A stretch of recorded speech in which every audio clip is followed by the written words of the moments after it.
Hey, what's up guys? Today I'm going to show you guys how to throw a jab and why it's widely considered the best punch in boxing. So stay tuned.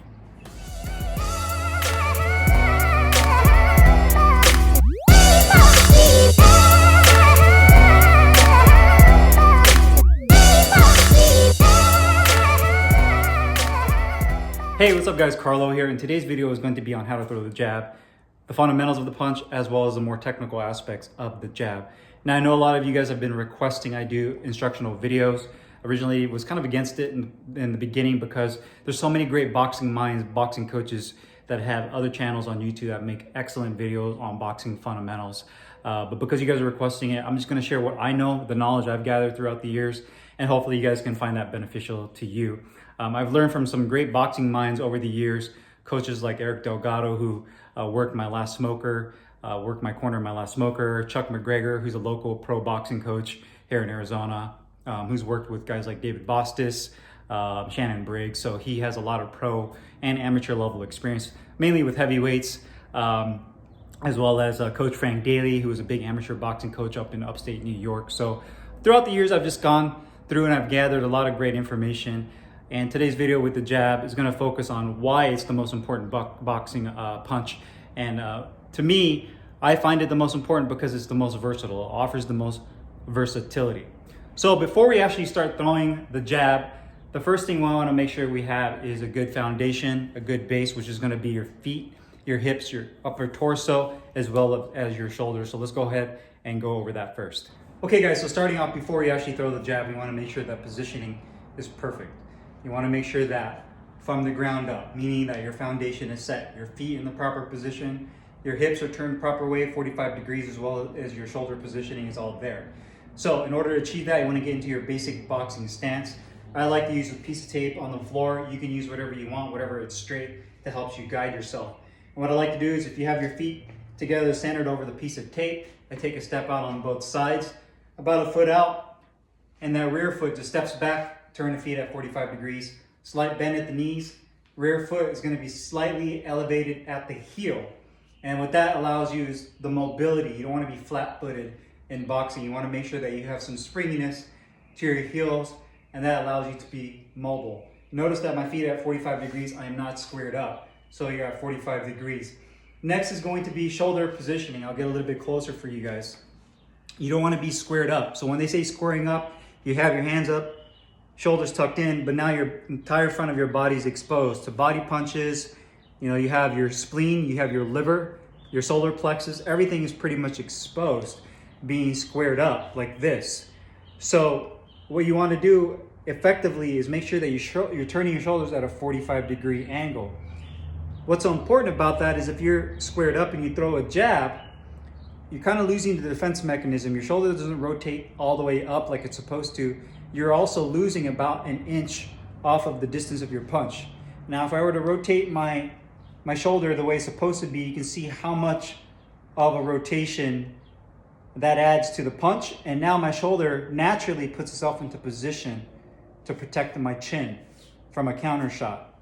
See, my rear hand stays in position to protect my chin on this side, as well as the elbow stays tucked down right here. This is going to be the liver, so all I have to do is just drop down, compress to protect myself on the body. So here is a jab. Another thing you notice, I'm going to put my hands down, from being squared up is the center line of my head, where my head is at, okay? So if you're looking at me, we're sparring right now. Just assume that we're sparring. If I turn my shoulders and I have that 45-degree angle, you can see that my head is slightly off the center line.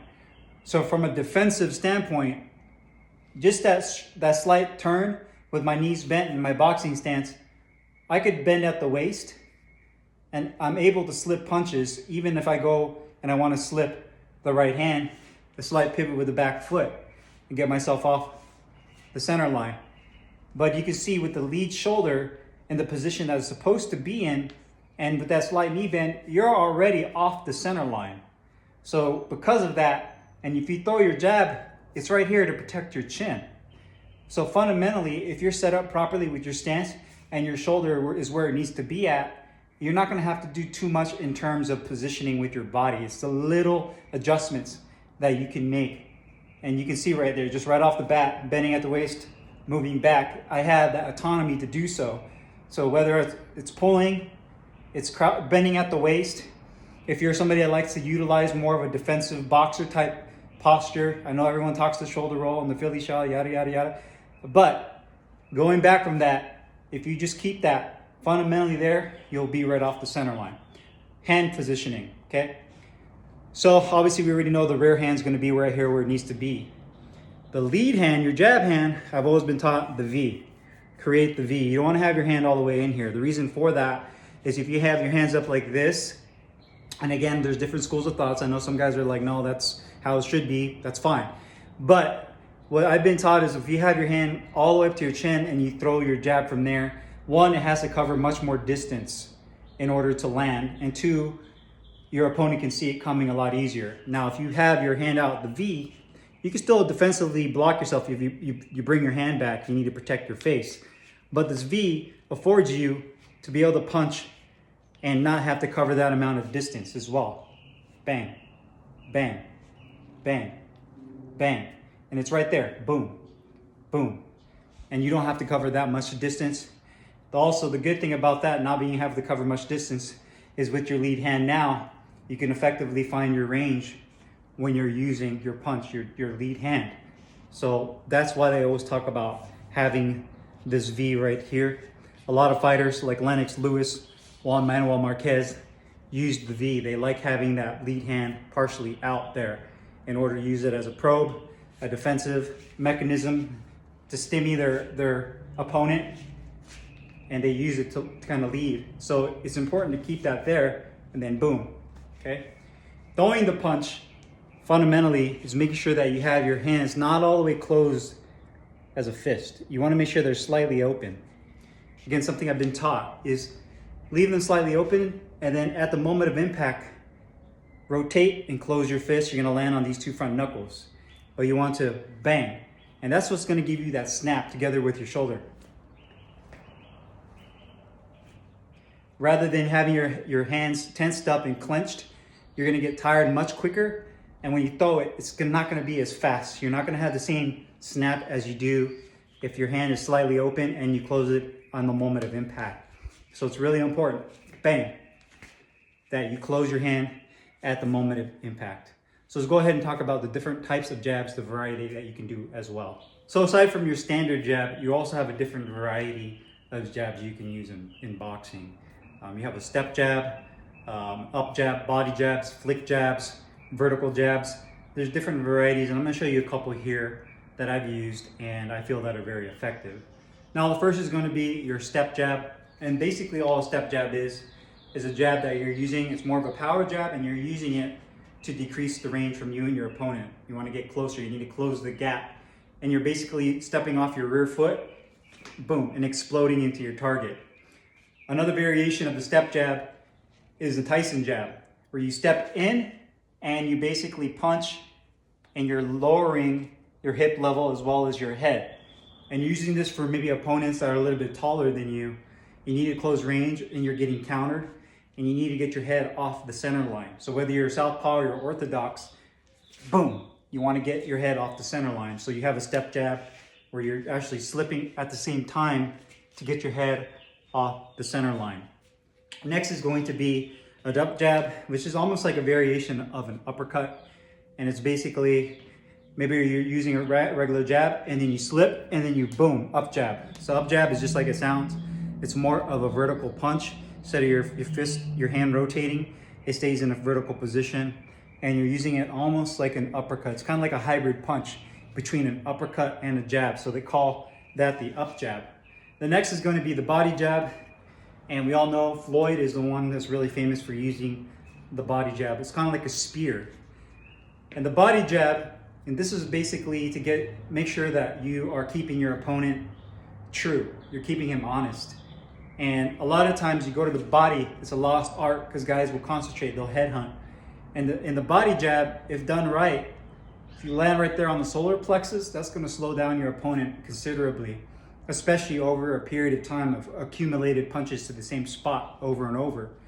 And what that also does is it allows him to set up punches up top, because now your opponent is wary of your body jab. So if you're effectively throwing your body jab You step in, boom, head off the center line, and then you land right there on the solar plexus into the midsection, and you step back. So bang, step back, bang, step back. And that's your body jab. Effective, especially in this midsection, solar plexus level. Excellent punch for that.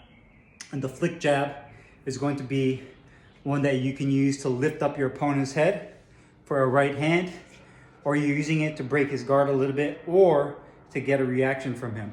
So a flick jab would be from down here. This is guys that want to leave their lead hand down a little bit or a little bit looser, bang.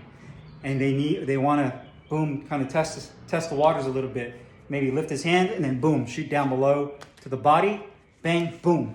Or boom, just to kind of see where they're at and see what their reaction is to that punch, to set up maybe a right hand. You know, so that's your flick jab. Or to lift up their head, bang, boom, and you can hit them with that right hand as well. So you have your flick jab, and then the vertical jab, aka I call this the Bruce Lee, the Wing Chun punch, and it's gonna be exactly what you hear. It's called vertical. So your hands aren't actually turning over, and you're keeping them vertical like this.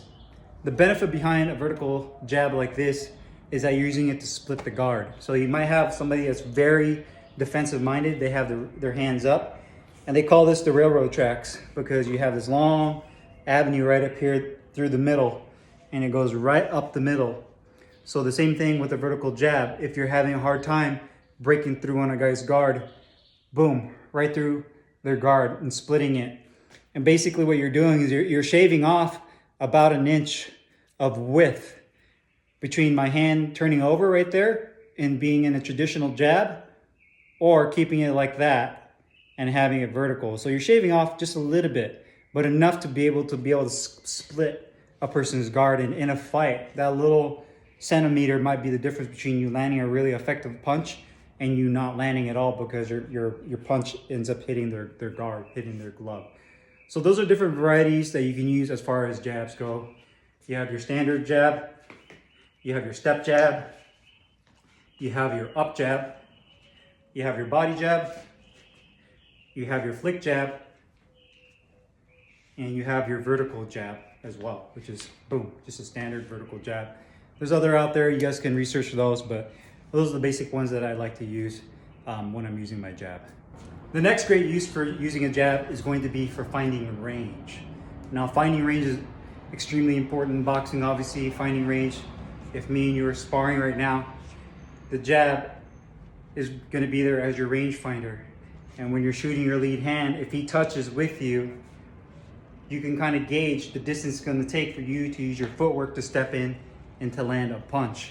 So finding range is just as effective with the jab as anything else, even so, more so than actually landing. Sometimes your intention with the jab isn't to land and damage your opponent. Sometimes it's just to find the range and see where they're at. So make sure you're using your jab as well as a range finder, and making sure that you know where your opponent is at. And if they're tapping, if they tap with their hand as well, with their jab, then you know that there's going to be an opening. So you're also using this, you're collecting data as you're tapping. You're collecting data and you're looking for an opening. So make sure that you're effectively finding your range with the jab as well. Using the jab also sets up other punches. So an effective jab will set up your other punches. One term that I like to use, and something that's been taught to me, is blinding your opponent with the jab. So boom, if you're able to land an effective jab, and it does land and hit your opponent right on the face, then that's perfect. That's exactly what you wanted to do. But sometimes you might not land. Maybe you're using it to boom, bang, now I come right over. So I'm using my jab to blind you just for a split second. By the time you come out, my right hand is already turning and coming over to land on its target. So a lot of the time, it's there to set up your offense. It's really not there just to damage your opponent, but also to, boom, set up other punches. Maybe I jab, and then I slip over, bang, go to the body, go to the liver. So the jab, excellent for setting up other punches, not just on its own, but to use it, boom, boom, to set up your right hand, to set up and slip, bang. Has many uses, so make sure you utilize that to set up your offense. Next would be frustrating and stifling your opponent's offense by changing the cadence or the speed of your jab. So one thing in boxing, if you're ever in there in the ring, whether you're sparring or if you're in an actual fight, it's going to be the actual cadence that someone's fighting at. That frustrates them. And the best way you can do that with the jab is not always throwing it at the same speed. Not everything always has to be extremely fast, because now your opponent will be able to time you because you're throwing everything super quick, okay? So it's always good to kind of change your cadence, your timing of the punch. Maybe just tap them, tap, tap, and then boom, hit them with a really hard shot. So it's really important to make sure that you hit them, but you also change the cadence and frustrate them. Another thing is, if it's not broken, why fix it? So if you're having an effective jab and your opponent can't get around it, he's trying to gain some kind of momentum. He's trying to get some traction and getting his offense going. If you're using an effective jab, he might be in the middle of trying to gain ground on you and you keep hitting him, peppering him with jabs, bang, bang, bang. Stick with that game plan. Continue to hit him with the jabs, bang, bang. And if he can't get around it, it's effective. You can win an entire fight with just the jab. So stick to the jab. And lastly, the great thing about having an effective jab is that it allows you to have effective feints. So feinting obviously is a whole nother art, probably a whole different video as well. But feinting is what you're trying to do to elicit a reaction from your opponent. You're trying to see where they're at. You're trying to get them to react to what you're doing. And if you have your jab that's been working the entire fight, bang, and you're peppering him with these jabs, what that's going to do is now he's going to be a lot more susceptible to feints because he's very wary of your jab landing on them. So if you start head feints, shoulder feints, step feints, whatever it may be, now he's going to be doing that because he knows, boom, that you've been peppering him with these jabs. And what that does, once he starts doing that, putting the blinders up, guess what's open? The body. So an effective jab effectively gives you effective feinting as well. Now, if you're not good with your jab and you're not being effective, you're not landing, you're not making him respect that punch. And because he doesn't respect it, he'll just walk right in. He won't fall for your feints because you know you're not being effective with the punch, you're not landing. He's not afraid of it. So make sure you gain their respect. Bang with the jab, bang with the jab. Now you can work your feints in and they'll be a lot more effective. So feinting becomes a lot more effective when your jab is working for you. Okay, so I just have my left-handed glove on right now to show you how I work the jab on the heavy bag real quick. One thing you want to make sure with your jab is that you don't telegraph it, and two, you don't crowd your punch. So last thing you want to do when you're hitting a heavy bag, with any kind of punch, but even the jab, is make sure that you're not too close, because now you're crowding your punch. You're not going to get the full extension on the punch. Make sure you find your range. You can just put your hand up just to find your range of where your knuckles, when you rotate over, lands right on the bag. Because in a real fight, your opponent's not going to always be super close to you. They're not going to just stand right there to let you punch them. They're going to be moving, and it's really important to find that range as well as be effective with throwing your punch at that range. The other thing is making sure that you don't telegraph. You don't do any extra movement before you throw your punch. So make sure you get those fundamentals down. And then lastly, work the variety of the jab and move around your bag, move around the target. So you can work your standard jab, kind of move around, step over, slip, work the body, you double it up, measure your target, measure into the body again, body, head, head, body, head, slip, head. So you change it up, move around the bag, and stick to the fundamentals of it. Stick to the technique. The power will come after that. You don't have to worry.